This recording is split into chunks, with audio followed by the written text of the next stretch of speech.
Hi, എല്ലാവർക്കും നമസ്കാരം. നമ്മുടെ പുതിയൊരു വ്ളോഗിലേക്ക് എല്ലാവർക്കും സ്വാഗതം. എല്ലാവരും സുഖമായിട്ടിരിക്കുമല്ലേ? ഞങ്ങളോട് സുഖമായിട്ടിരിക്കുന്നു. അപ്പോൾ ഇന്നത്തെ വീഡിയോ ഒരു ഡീപ്പ് ക്ലീനിങ് വീഡിയോ ആണ്. കഴിഞ്ഞ വ്ളോഗിൽ ഞാൻ പറഞ്ഞിരുന്നല്ലോ നമ്മൾ ഡീപ്പ് ക്ലീനിങ് സ്റ്റാർട്ട് ചെയ്തു എന്ന്. അപ്പോൾ അതിൻ്റെ സെക്കൻഡ് ഡേ എടുത്തിട്ടുള്ളൊരു വീഡിയോ ആണ് കേട്ടോ. അപ്പോൾ രാവിലെ തന്നെ ഞങ്ങൾ നടക്കാനായിട്ടൊന്ന് പാർക്കിലൊക്കെ പോയേക്കുവാണ്. ഇന്നത്തെ ഫുൾ ഡേ റൊട്ടീനും എൻ്റെ കുറച്ച് ഡീപ്പ് ക്ലീനിങ്ങും പിന്നെ ഡീക്ലട്ടറിങ് ചെയ്യുമ്പോൾ അറിഞ്ഞിരിക്കേണ്ട കുറച്ച് ടിപ്സും കാര്യങ്ങളൊക്കെയാണ് ഷെയർ ചെയ്യുന്നത്. പിന്നെ അതുപോലെ തന്നെ ഡ്രസ്സിൽ കരിമ്പൻ അടിക്കാതിരിക്കാനുള്ള ടിപ്സും കാര്യങ്ങളൊക്കെയാണ് കേട്ടോ പറയുന്നത്. അപ്പോൾ എന്തായാലും നിങ്ങൾക്ക് വീഡിയോ യൂസ്ഫുൾ ആയിരിക്കും. സ്കിപ്പ് ചെയ്യാതെ തന്നെ ലാസ്റ്റ് വരയ്ക്കും കണ്ടു നോക്കൂ. അപ്പോൾ നമുക്ക് വീഡിയോയിലേക്ക് പോവാം. കഴിഞ്ഞ വീഡിയോയിൽ പറഞ്ഞിട്ടുണ്ടായിരുന്നല്ലോ നമ്മളിങ്ങനെ ഡീപ്പ് ക്ലീനിങ് ചെയ്യാൻ വേണ്ടിയിട്ട് പോവുകയാണെന്ന്. അപ്പോൾ 1-2 പേര് എനിക്ക് കമന്റ് ഇട്ടിട്ടുണ്ടായിരുന്നു ഡീപ്പ് ക്ലീനിങ് സ്റ്റാർട്ട് ചെയ്തിട്ടുണ്ടെന്ന്. ഒരുപാട് സന്തോഷമുണ്ട് കേട്ടോ അത് കേട്ടപ്പോഴത്തേക്കും. നമ്മൾ ഡീപ്പ് ക്ലീനിങ് ചെയ്യുന്നത് ഒരിക്കലും ഒരു ഭാരമായിട്ടോ അല്ലെങ്കിൽ ഇതൊരു ചാലഞ്ച് ആയിട്ടോ ഒന്നുമല്ല ഞാൻ ചെയ്യുന്നത്.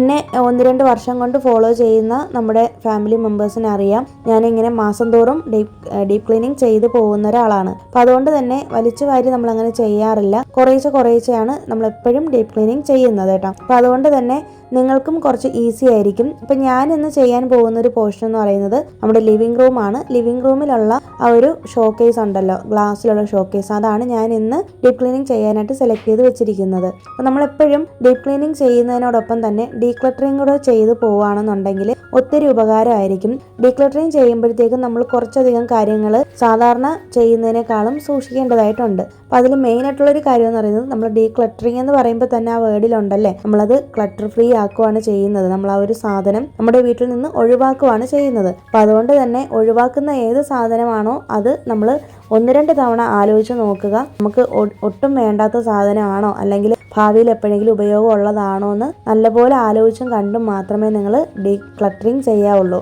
പ്രത്യേകിച്ച് ഈ ഡോക്യുമെന്റ്സ് പോലുള്ള കാര്യങ്ങളോ അല്ലെങ്കിൽ ഇമ്പോർട്ടൻ്റ് ആയിട്ടുള്ള ബില്ലുകളോ അങ്ങനെയുള്ള സാധനങ്ങളൊന്നും നിങ്ങൾ ഒരിക്കലും ഡബിൾ ചെക്ക് ചെയ്യാതെ ഒരിക്കലും ഡീക്ലട്ടറിങ് ചെയ്യാനായിട്ട് ശ്രമിക്കരുത് കേട്ടോ. നമ്മളിപ്പോൾ ഒരു പേപ്പർ ആണെങ്കിൽ പോലും നമ്മുടെ വീട്ടിൽ നിന്ന് എടുത്ത് കളയുമ്പോൾ അതിനകത്ത് എന്താണ് എഴുതിയിരിക്കുന്നത്, നമുക്ക് എന്തെങ്കിലും ആവശ്യമുള്ള കാര്യങ്ങളാണോ എന്നൊക്കെ ഒന്നുകൂടി ചെക്ക് ചെയ്ത് നോക്കുക. ഒത്തിരി അബദ്ധങ്ങൾ ഇങ്ങനെ ഒരുപാട് പേർക്ക് പറ്റുന്നതായിട്ട് കേട്ടിട്ടുണ്ട്. ഡീക്ലട്ടറിങ് എല്ലാം ചെയ്ത് കഴിഞ്ഞ് ഈ പേപ്പറൊക്കെ ആണെങ്കിൽ നമ്മൾ കൊണ്ടുപോയി കത്തിച്ച് കളയുകയല്ലേ ചെയ്യുന്നത്. അപ്പോൾ അതൊക്കെ കത്തിച്ച് കളഞ്ഞതിന് ശേഷമാണ് പിന്നീട് അറിയുന്നത് ഇമ്പോർട്ടൻ്റ് ആയിട്ടുള്ള ഡോക്യുമെന്റ്സ് ആയിരുന്നു എന്ന്. അപ്പോൾ അതുകൊണ്ട് തന്നെ അത് ഒത്തിരി അധികം സൂക്ഷിച്ച് ചെയ്യേണ്ട ഒരു കാര്യമാണ്. പിന്നെ മറ്റൊരു കാര്യം എന്ന് പറയുന്നത്, നിങ്ങൾ ഒരു സാധനം വീട്ടിൽ മേടിച്ച് കൂട്ടുമ്പോൾ ആലോചിക്കുക നിങ്ങളുടെ വീട്ടിലത് ആവശ്യമുള്ള സാധനമാണോ എന്നുള്ളത്. ഇത് ശരിക്കും നമ്മുടെ ഡീക്ലട്ടറിങ് സമയത്ത് ഒത്തിരി ഉപയോഗപ്പെടും കേട്ടോ. കാരണം നമ്മളുടെ വീട്ടിൽ ഓൾറെഡി ഉള്ള ഒരു സാധനമാണെന്നുണ്ടെങ്കിൽ നമ്മൾ വീണ്ടും ആ ഒരു സാധനം തന്നെ വാങ്ങിക്കുന്നതിൽ അർത്ഥമില്ലല്ലേ. അപ്പോൾ നമ്മൾ എന്തായാലും ഒരു സാധനം വാങ്ങിക്കുമ്പോൾ അതിന് ഉപയോഗം ഉണ്ടോ, അല്ലെങ്കിൽ മറ്റുള്ളവർ മേടിക്കുന്നത് കണ്ടിട്ടോ അല്ലെങ്കിൽ വ്ളോഗുകളിലും മറ്റും ഇതുപോലുള്ള ലൈഫ് സ്റ്റൈൽ വ്ളോഗുകളും മറ്റുമൊക്കെ കണ്ടിട്ട് കിച്ചണിലൊക്കെ നമ്മൾ ഒരുപാട് സാധനങ്ങൾ മേടിച്ച് കൂട്ടുന്ന ആൾക്കാരായിരിക്കും അല്ലേ. അപ്പം ഞാൻ അങ്ങനെ ഒരിക്കലും മേടിച്ച് കൂട്ടുന്ന ഒരാളല്ല. മുമ്പ് അങ്ങനെ ആയിരുന്നു കേട്ടോ, പണ്ട് അങ്ങനെ ആയിരുന്നു. പക്ഷെ ഇപ്പം അങ്ങനെ ഒരിക്കലും ചെയ്യത്തില്ല. കാരണം 1-2 തവണ നമ്മൾ ആലോചിച്ച് നോക്കണം നമുക്കത് ഉപയോഗം ഉണ്ടോ. മറ്റുള്ളവരുടെ വീട്ടിൽ അത് ഇരിക്കുന്നത് കൊണ്ട് നമ്മൾ വെറുതെ ഷോയ്ക്ക് മേടിച്ച് വെച്ചിട്ട് നമ്മുടെ പൈസ പോവുകയും ചെയ്യും. മാത്രമല്ല നമ്മളത് ഉപയോഗിക്കാതിരുന്നിട്ട് യാതൊരു കാര്യമില്ലല്ലോ. അപ്പം അതുകൊണ്ട് തന്നെ നിങ്ങളൊരു സാധനം മേടിക്കുമ്പോൾ ഒന്നുകൂടി ഒന്ന് ആലോചിച്ചും കണ്ടും മാത്രം മേടിക്കുക. അത് നമ്മുടെ വീട്ടിൽ ഉപയോഗമുള്ള സാധനമാണോ അല്ലയോ എന്നുള്ളത്. പിന്നെ അതുപോലെ തന്നെ ഒരു സാധനം മേടിക്കുന്നതിനോടൊപ്പം തന്നെ നമ്മുടെ കയ്യിലിരിക്കുന്ന ആ പഴയ സാധനം ഉപയോഗശൂന്യമാണെന്നുണ്ടെങ്കിൽ ഉറപ്പായിട്ടും അത് കളയാനായിട്ട് ശ്രമിക്കുക കേട്ടോ. ഇപ്പം തന്നെ നമ്മുടെ വീട്ടിൽ ഒരു 1-2 സാധനങ്ങൾ നമുക്ക് അത്യാവശ്യമായിട്ട് മേടിക്കേണ്ടതായിട്ടുണ്ട്. ഞാൻ ഒരിക്കലും അത് എടുത്തു ചാടി മേടിക്കാത്തതിൻ്റെ കാരണം എന്ന് വെച്ചിട്ടുണ്ടെങ്കിൽ അത് നല്ലപോലെ ഒന്ന് നശിച്ച് പോട്ടെ എന്ന് വിചാരിച്ചിട്ട് വെയിറ്റ് ചെയ്യാനാട്ടോ. അതിനൊരു എക്സാമ്പിളാണ് നമ്മുടെ ഒരു ഡൈനിങ് ടേബിളിൽ അന്ന് ഞങ്ങൾ മേടിച്ചപ്പോഴത്തേക്കും വീടിൻ്റെ പാലേച്ച സമയത്ത് നമ്മുടെ അന്നത്തെ ബഡ്ജറ്റിനനുസരിച്ച് മേടിച്ചതാണ്. അപ്പോൾ അതിൻ്റെതായ ക്വാളിറ്റി അതിനുള്ളൂ. അപ്പോൾ അതുകൊണ്ട് തന്നെ അത് പ്യുവർ ആയിട്ടുള്ള ഫുഡും അല്ല. അതിൻ്റെ കാലുകളൊക്കെ ഇങ്ങനെ ഇളകിയിരിക്കുവാണ്. പക്ഷേ എന്നാലും ഞാൻ മാക്സിമം അത് ഉപയോഗിച്ചതിന് ശേഷം തീരെ പറ്റാത്ത സമയത്ത് മാത്രം അത് ഡിസ്പോസ് ചെയ്യാനാണ് ഉദ്ദേശിക്കുന്നത്. അതെന്ന് വെച്ചിട്ടുണ്ടെങ്കിൽ മാക്സിമം നമുക്ക് ആ ഒരു സാധനം ഉപയോഗിക്കുമ്പോൾ നമ്മുടെ കയ്യിൽ ചിലപ്പോൾ എപ്പോഴും ബഡ്ജറ്റ് ഒരുപോലെ ആയിരിക്കത്തില്ലല്ലോ. നമ്മളുടെ കയ്യിൽ കാശ് വേണം, ഒന്നാമത്തെ കാര്യം. പിന്നെ മറ്റൊരു കാര്യം എന്ന് പറയുന്നത്, നമ്മൾ പുതിയതൊരെണ്ണം മേടിക്കുമ്പോൾ ഉറപ്പായിട്ടും പഴയതിനേക്കാളും കുറച്ചും കൂടി നല്ല സാധനമായിരിക്കും എടുക്കാനായിട്ട് പോകുന്നത്. അപ്പോൾ എന്തായാലും നമ്മുടെ ബഡ്ജറ്റിന് ഉള്ളിൽ ഒതുങ്ങി നിൽക്കുന്നതും ആയിരിക്കണം, അതേസമയം നമുക്ക് ഉപയോഗമുള്ളതും ആയിരിക്കണമല്ലോ. അപ്പം അതുകൊണ്ട് നമ്മൾ കുറച്ച് വെയിറ്റ് ചെയ്തിട്ട് പുതിയ സാധനങ്ങൾ വീട്ടിലേക്ക് മേടിക്കുന്നതാണ് എപ്പോഴും നല്ലത്. അതിനോടൊപ്പം തന്നെ പഴയ സാധനം ഉപയോഗശൂന്യമാണെന്നുണ്ടെങ്കിൽ ഉറപ്പായിട്ടും നമ്മൾ കളയുക. പിന്നെ അതുപോലെ തന്നെ എൻ്റെ അടുത്തുള്ള ഈ ഒരു സോഫ ഉണ്ടല്ലോ, അതും ഒരുപാട് അഴുക്കൊക്കെ പിടിച്ച് ഇങ്ങനെ ഇരിക്കുവാണ്. പക്ഷെ ഞാനത് ഉടനെ ഒന്നും മാറ്റാനായിട്ട് ഒരിക്കലും ഉദ്ദേശിക്കുന്നില്ല കേട്ടോ. കാരണം ഞാൻ നോക്കിയപ്പോഴത്തേക്കും അതിൽ ബെഡ്ഷീറ്റ് കൊണ്ട് ഒന്ന് ഇതുപോലെ പിൻ ചെയ്ത് വെച്ചപ്പോഴത്തേക്കും അത്യാവശ്യം നല്ല നീറ്റ് ലുക്ക് തന്നെ ആയിട്ടുണ്ട്. അപ്പം നമ്മുടെ കയ്യിലിരിക്കുന്ന പഴയ സാധനങ്ങൾ അല്ലെങ്കിൽ നമുക്ക് റീയൂസ് ചെയ്യാൻ പറ്റുന്ന സാധനങ്ങൾ ഉപയോഗിച്ചിട്ട് നമ്മുടെ കയ്യിലുള്ള ഐറ്റംസിനെ നമ്മൾ റീസൈക്കിൾ ചെയ്യാനായിട്ട് ശ്രമിക്കുക കേട്ടോ. നമ്മൾ എടുത്ത് ചാടി സാധനങ്ങൾ മേടിക്കാതിരിക്കുക. അങ്ങനെ പർച്ചേസ് ചെയ്യുന്ന സമയത്ത് നമുക്ക് ഡീക്ലട്ടറിങ് സമയത്ത് ഒത്തിരി കഷ്ടപ്പെടേണ്ടി വരും. പിന്നെ അടുത്തൊരു കാര്യം എന്ന് പറയുന്നത്, നമ്മൾ ഡീക്ലട്ടറിങ് ചെയ്യുന്ന സമയത്ത് ഒരു ലിസ്റ്റ് തയ്യാറാക്കി വെച്ചേക്കാട്ടോ. നമ്മളുടെ അടുത്ത് എന്തൊക്കെയാണ് വേണ്ടത്, എന്തൊക്കെയാണ് വേണ്ടാത്തത്, നമുക്കിത് ഉപയോഗം ഉണ്ടോ ഇല്ലയോ എന്നുള്ളതൊക്കെ നമ്മൾ ലിസ്റ്റ് ഔട്ട് ചെയ്ത് വെക്കുക. എപ്പോഴും ഒരു സൈഡിൽ നിന്ന് സ്റ്റാർട്ട് ചെയ്യുക. ഇന്ന് ഞാനിപ്പോൾ ലിവിംഗ് റൂമിലുള്ള കുറച്ച് ഐറ്റംസ് ആണ് മാറ്റാനായിട്ട് പോകുന്നത്. അപ്പോൾ ഞാൻ ഇന്ന് അത് ചെയ്യുന്നുണ്ട്. അപ്പോൾ ഇനി അടുത്ത ദിവസം വേറെ എന്തെങ്കിലും ആയിരിക്കും. ചിലപ്പോൾ തുണികളായിരിക്കും, ചിലപ്പോൾ മോളുടെ ടോയ്സോ കാര്യങ്ങളൊക്കെ ആയിരിക്കും. അപ്പോൾ നമ്മൾ ഒരിക്കലും അത് ഡിസ്പോസ് ചെയ്ത് കഴിഞ്ഞിട്ടുണ്ടെങ്കിൽ നമ്മുടെ വീട്ടിൽ കുന്നുകൂട്ടി വെക്കാനായിട്ട് പാടില്ല. നമ്മുടെ ലിവിംഗ് റൂമിനകത്ത് ഒത്തിരി സാധനങ്ങൾ ഇങ്ങനെ ഇരിപ്പുണ്ട്. അപ്പോൾ കുറേശ്ശായിട്ട് ഞാൻ മാറ്റാനായിട്ട് ശ്രമിക്കുന്നുണ്ട് കേട്ടോ. അതാണ് ഇപ്പോൾ ചെയ്തുകൊണ്ടിരിക്കുന്നത്. അപ്പോൾ ഇത്രയും കാര്യങ്ങളൊക്കെ ഏകദേശം ശ്രദ്ധിച്ചാൽ തന്നെ നമുക്ക് വലിയ പണിയൊന്നും കിട്ടാത്ത രീതിയിലുള്ള ഡീക്ലട്ടറിങ് ചെയ്തെടുക്കാനായിട്ട് പറ്റും. എപ്പോഴും നമ്മുടെ വീടിന്റെ വലിപ്പത്തിനനുസരിച്ചുള്ള സാധനങ്ങൾ മാത്രം മേടിച്ച് കൂട്ടാട്ടോ. അതായത് മെസ്സി ഹോം ആക്കി വെക്കാതിരിക്കുക. എസ്പെഷ്യലി ഈ ഒരുപാട് ഈ ക്രാഫ്റ്റ് ഐറ്റംസും മറ്റു കാര്യങ്ങളൊക്കെ നമ്മളിപ്പോൾ സ്വന്തമായിട്ട് ചെയ്യുന്നതായിരിക്കാം, ചിലപ്പോൾ നമ്മൾ കടയിൽ നിന്ന് മേടിക്കുന്നതായിരിക്കാം, ഈ ഷോപ്പീസ് പോലുള്ള കാര്യങ്ങളൊക്കെ. അപ്പോൾ നമ്മൾ 1-2 തവണ ആലോചിക്കുക, നമുക്കത് ഉപയോഗം ഉണ്ടോ, അല്ലെങ്കിൽ നമുക്കത് മെയിൻറ്റെയിൻ ചെയ്യാൻ പറ്റുമോ, നമ്മൾ നല്ല പോലെ എന്നും സൂക്ഷിച്ച് വെച്ചേക്കോ എന്നൊക്കെ ആലോചിച്ചതിന് ശേഷം മാത്രമേ നമ്മളത് മേടിക്കാവൂ. എൻ്റെ വീട്ടിലിരിക്കുന്ന മിക്കവാറും എല്ലാ സാധനങ്ങളും പലരും ഗിഫ്റ്റ് തന്നിട്ടുള്ള സാധനങ്ങളാണ് എൻ്റെ അടുത്തിരിക്കുന്ന ഷോ പീസസ്. അപ്പം അതിൽ പലതും എനിക്ക് കളയാനും തോന്നാറില്ല. അപ്പം അതുകൊണ്ട് തന്നെ ഞാൻ പുതിയത് മേടിച്ച് കൂട്ടാറുമില്ല കേട്ടോ. എൻ്റെ അടുത്ത് ഓൾറെഡി പണ്ട് തൊട്ടേ ഉള്ള സാധനങ്ങളാണ് എൻ്റെ അടുത്ത് ഇപ്പോഴും ഉള്ളത്. എന്നിട്ട് പോലും എൻ്റെ വീട് നല്ല മെസ്സി ആയിട്ട് എനിക്ക് ചിലപ്പോൾ തോന്നാറുണ്ട്. ഇപ്പം ഞാൻ പറഞ്ഞല്ലോ, ഒരു കമൻറ്റും ഇങ്ങനെ വന്നിട്ടുണ്ടായിരുന്നു, ഒരുപാട് ക്ലറ്റേർഡ് ആയിട്ടുള്ള ഹോമായിട്ട് തോന്നുന്നുണ്ടെന്നപ്പോൾ ആ ലിവിംഗ് റൂമിലിരിക്കുന്ന കുറച്ച് ഐറ്റംസ് ഒക്കെ മാറ്റി തുടങ്ങുമ്പോൾ തന്നെ ആ ഒരു വ്യത്യാസം മനസ്സിലാവുന്നുണ്ട്. അപ്പം എല്ലാം ഞാൻ മാറ്റുന്നില്ല കേട്ടോ. എനിക്ക് വേണ്ടാന്ന് തോന്നുന്ന കുറച്ച് ഐറ്റംസ് മാത്രമാണ് ഞാനെടുത്ത് മാറ്റാനായിട്ട് പോകുന്നത്. അപ്പം ഇതൊക്കെയാണ് ഞാൻ ഡീക്ലട്ടറിങ് ചെയ്യുന്ന സമയത്ത് ശ്രദ്ധിക്കുന്നത്.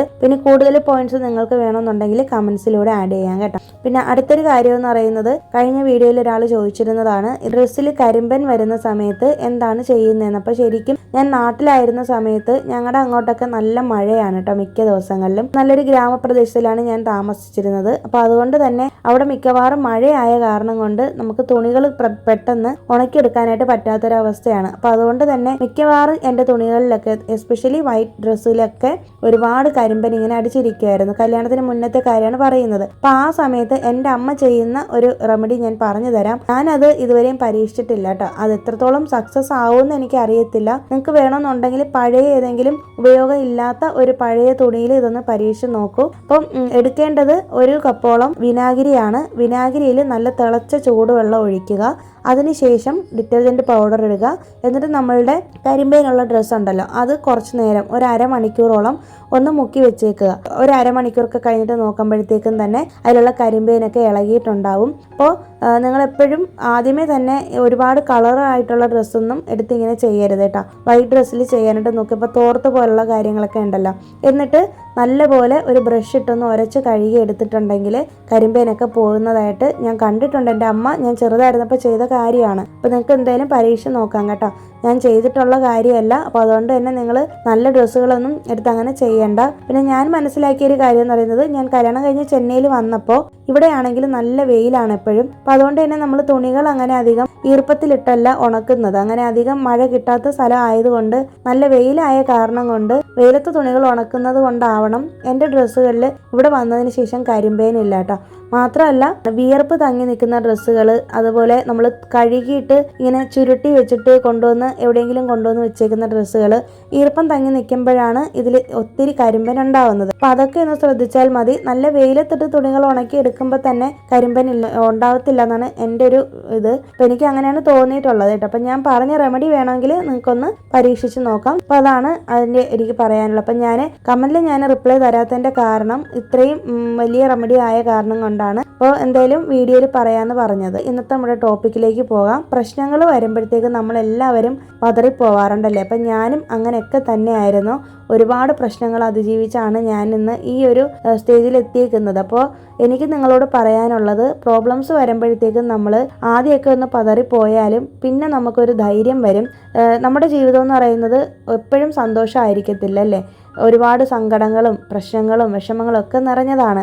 അതങ്ങനെയാണ് ജീവിതം എന്ന് പറയുന്നത്. അപ്സ് ആൻഡ് ഡൗൺസ് ഉണ്ടായിരിക്കും. പക്ഷെ ഏത് സാഹചര്യത്തിലും നമ്മൾ തളരാതെ മുന്നോട്ട് പോകണമെന്നുണ്ടെങ്കിൽ നമുക്കൊരു ആത്മധൈര്യം ഉണ്ടാവണം. നമ്മൾ ആദ്യമായിട്ടാണ് ഒരു പ്രശ്നത്തെ നേരിടുന്നുണ്ടെങ്കിൽ നമുക്ക് അത് ഫേസ് ചെയ്യാനായിട്ട് ഭയങ്കര ബുദ്ധിമുട്ടോ അല്ലെങ്കിൽ വിഷമമൊക്കെ ഉണ്ടാവും. പക്ഷെ അതേ പ്രശ്നം നിങ്ങളുടെ ജീവിതത്തിൽ പിന്നെയും വന്നിട്ടുണ്ടെങ്കിൽ നിങ്ങൾ ഉറപ്പായിട്ടും അത് ബോൾഡായിട്ട് തന്നെ നേരിടുകയും ചെയ്യും. അത് ഒരു സൈക്കോളജി പോലെയാണല്ലേ. നിങ്ങളൊന്ന് ചിന്തിച്ച് നോക്കിയാൽ തന്നെ നിങ്ങൾക്ക് മനസ്സിലാവും, നിങ്ങളുടെ ജീവിതത്തിൽ ഇതുവരെ നേരിട്ടിട്ടുള്ള പ്രശ്നങ്ങൾ ഇനി നിങ്ങളുടെ ലൈഫിൽ വന്നിട്ടുണ്ടെങ്കിൽ നിങ്ങൾക്ക് എന്തായാലും ഒരു 50% കോൺഫിഡൻസ് ഇല്ലേ നിങ്ങളത് എതിർത്ത് അതിനെ പോരാടി നിങ്ങൾ അതിനെതിരെ പോരാടും എന്നുള്ളത്, അല്ലെങ്കിൽ നിങ്ങൾ ആ പ്രശ്നത്തെ മറികടക്കും എന്നുള്ളത്. അപ്പം നമ്മൾ ഓരോ പ്രശ്നങ്ങൾ നമ്മുടെ ലൈഫിലേക്ക് ദൈവം തരുമ്പോഴും നമ്മൾ ഇത്ര മാത്രം ചിന്തിച്ചാൽ മതി, നമ്മൾ കൂടുതൽ സ്ട്രോങ് ആവുകയാണ് ചെയ്യുന്നത്. പിന്നെ പ്രശ്നങ്ങൾ വരുമ്പോൾ നമുക്ക് ചുറ്റുമുള്ള ആളുകളെ മനസ്സിലാക്കാനായിട്ട് പറ്റും. ആളുകൾ നമ്മളെ എത്രമാത്രം സ്നേഹിച്ചിരുന്നുവെന്നും ആളുകൾക്ക് നമ്മൾ എന്തായിരുന്നുവെന്നും ഒക്കെ ഒരുപാട് നമുക്ക് പാഠങ്ങൾ പഠിക്കാനായിട്ട് പറ്റും. ജീവിതത്തിൽ നമുക്ക് ഓരോ അനുഭവങ്ങളും നമ്മുടെ ലെസൺസ് ആണല്ലേ. അപ്പോൾ പ്രത്യേകിച്ച് ഓരോ പ്രോബ്ലംസ് വരുമ്പോഴാണ് നമ്മൾ ഓരോ പാഠങ്ങളും പഠിക്കുന്നത് അല്ലേ. അപ്പം നമ്മൾ കൂടുതൽ സ്ട്രോങ് ആവുകയും ചെയ്യും. അതുപോലെ തന്നെ നമ്മൾ ഇൻഡിപെൻഡൻ്റ് ആവുകയും ചെയ്യും കേട്ടോ. പ്രശ്നങ്ങൾ നമ്മൾ ഒറ്റയ്ക്ക് നേരിടാനായിട്ട് ശ്രമിച്ചു കഴിഞ്ഞിട്ടുണ്ടെങ്കിൽ നമ്മളെ തോൽപ്പിക്കാനായിട്ട് പിന്നെ വേറെ ആർക്കും പറ്റത്തില്ല. അത്രയ്ക്കും നമുക്ക് ധൈര്യവും ഒരു കോൺഫിഡൻസും കാര്യങ്ങളൊക്കെയാണ്. നമുക്ക് എങ്ങനെയെങ്കിലും ജീവിതം തള്ളി നീക്കണ്ട, അല്ലെങ്കിൽ നമുക്ക് ഇതൊക്കെ ഒരു ചാലഞ്ചായിട്ട് നമ്മൾ എടുത്തുകൊണ്ട് കൂടുതൽ ബോൾഡായിട്ട് മാറുകയേ ചെയ്യത്തുള്ളൂ. പ്രശ്നങ്ങൾ ഉണ്ടാകുന്ന സമയത്ത് നമ്മൾ എപ്പോഴും മെന്റലി വീക്ക് ആവാറുണ്ടല്ലേ. അപ്പം നിങ്ങൾ ഇത്ര മാത്രം ചിന്തിച്ചാൽ മതി, ഈശ്വരൻ ഇന്ന് എനിക്ക് ഇങ്ങനെ ഒരു പ്രശ്നം തന്നിട്ടുണ്ടെങ്കിൽ നാളെ ഇതിനേക്കാളും സന്തോഷവതിയായിരിക്കും ഞാൻ, അല്ലെങ്കിൽ സന്തോഷവാനായിരിക്കും. ഈ പ്രശ്നവും എനിക്ക് തരണം ചെയ്യാനായിട്ട് പറ്റും എന്ന് മാത്രം ചിന്തിക്കേട്ടോ. പിന്നെ ഒരു കാര്യങ്ങളും നിരന്തരമല്ല എന്നുള്ളത് നിങ്ങൾ മനസ്സിലാക്കുക. ജീവിതത്തിൽ പ്രശ്നങ്ങളാണെങ്കിലും സന്തോഷങ്ങളാണെങ്കിലും എന്ത് കാര്യമാണെങ്കിലും ജീവിതത്തിൽ ഒന്നും തന്നെ നിരന്തരമല്ല. നമ്മൾ വിചാരിക്കുന്നത് പോലെ അല്ല ജീവിതം. ഇന്ന് ഉണ്ടാകുന്ന പ്രശ്നങ്ങളായിരിക്കില്ല നാളെ. ഇന്ന് എനിക്ക് സന്തോഷം ഉണ്ടെങ്കിൽ നാളെ എനിക്ക് സങ്കടമായിരിക്കും അല്ലേ. അപ്പോൾ എന്ത് കാര്യം വന്നു കഴിഞ്ഞിട്ടുണ്ടെങ്കിലും ജീവിതത്തെ ഒരു സ്ഥായി ഭാവത്തോടെ കാണാനായിട്ട് നമ്മൾ പഠിക്കണം. അത് നമുക്ക് എക്സ്പീരിയൻസിൽ നിന്ന് തന്നെ ഉണ്ടാവത്തേ ഉള്ളൂ. അപ്പോൾ അതുകൊണ്ട് തന്നെ ഓരോ കാര്യങ്ങൾ ലൈഫിൽ വരുമ്പോഴും ഒന്ന് മാത്രം ചിന്തിക്കുക, ഞാൻ എത്രമാത്രം ഭാഗ്യവാനാണ്. കാരണം ഈ ഭൂമിയിൽ എനിക്ക് ജന്മം കിട്ടിയത് തന്നെ ഏറ്റവും വലിയ ലക്കിയാണെന്നും നിങ്ങളിലുള്ള നന്മകളെക്കുറിച്ച് നിങ്ങൾ ഓർക്കുകയും ഒരുപക്ഷെ നിങ്ങളുടെ പ്രശ്നം കൊണ്ടായിരിക്കില്ല നിങ്ങളുടെ അടുത്തേക്ക് ഓരോ പ്രശ്നങ്ങളും വന്നു ചേരുന്നത്.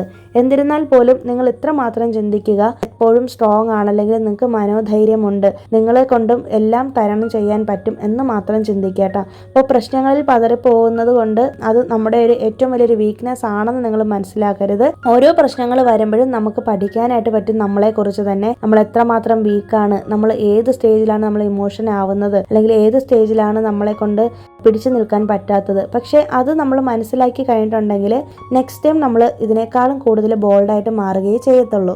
അതുകൊണ്ട് ഇനി മുതൽ പ്രശ്നങ്ങൾ വന്നിട്ടുണ്ടെങ്കിൽ ധൈര്യത്തോടെ ഇരിക്കുക. അതുപോലെ തന്നെ ഈശ്വരനിലെ വിശ്വാസം എനിക്കുണ്ട് കേട്ടോ. ഞാനൊരു ഈശ്വര വിശ്വാസിയാണ്. അപ്പം ഞാൻ എപ്പോഴും ചിന്തിക്കാറുള്ളത്, എന്ത് സംഭവിച്ചാലും എൻ്റെ ഭഗവാൻ എന്നോടൊപ്പം ഉണ്ടാകുമെന്ന് എനിക്കൊരു ദൃഢനിശ്ചയമാണ്. അതുകൊണ്ടാവണം ഇന്ന് വരെയും എന്ത് പ്രശ്നം ഉണ്ടെങ്കിലും എനിക്കത് തരണം ചെയ്യാനായിട്ട് പറ്റിക്കൊണ്ടിരിക്കുന്നത്. ഞാനത് അഹങ്കാരത്തോടെ പറയുന്നതല്ല.